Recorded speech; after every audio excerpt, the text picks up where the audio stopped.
من ایمانم کامل است که هر قدر ادبیات ها به همدیگر ارتباط داشته باشند همون قدر باعث شکوفایی آن می‌گردد و ما در همین قرن 21 در زمان صلح استقلالی تاجیکستان البته گواه این هستیم، زیرا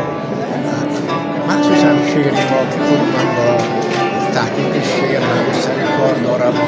و هم را می نویسم، احساس می کنم که در نتیجه به هم نزدیک شدن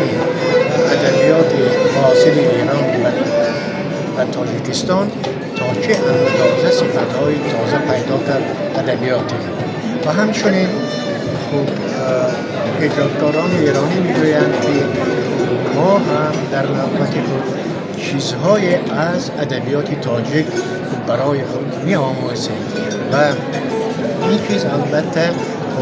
باعث رشد و نموی هر دو ادبیات می شود. بنابر همین این واقعه امید کامل من به ایمان کامل من در برابر آن واقعه های فرهنگی که بیشتر جای داشتن نیز جای خود را پیدا خواهد کرد. مثلا من می توانم از ارتباط ادبی بین نویسندگان شاعران ایران و تاجیکستان آنچه را بیان بیارم که در ایران در سالهای آخر نمونه ادبیات معاصر تاجیک بسیار چاپ می شود و اثرهای نظام قاسم، فرزانه، کمال نصرالله و دیگرها به چاپ رسیدند. از جمله یکی از کتاب‌های بنده که آهنگ باد و باران نام داشت 3 سال قبل از این در تهران چاپ شده بود و آن را خب ناشران به آزمون معتبرترین دولت ایران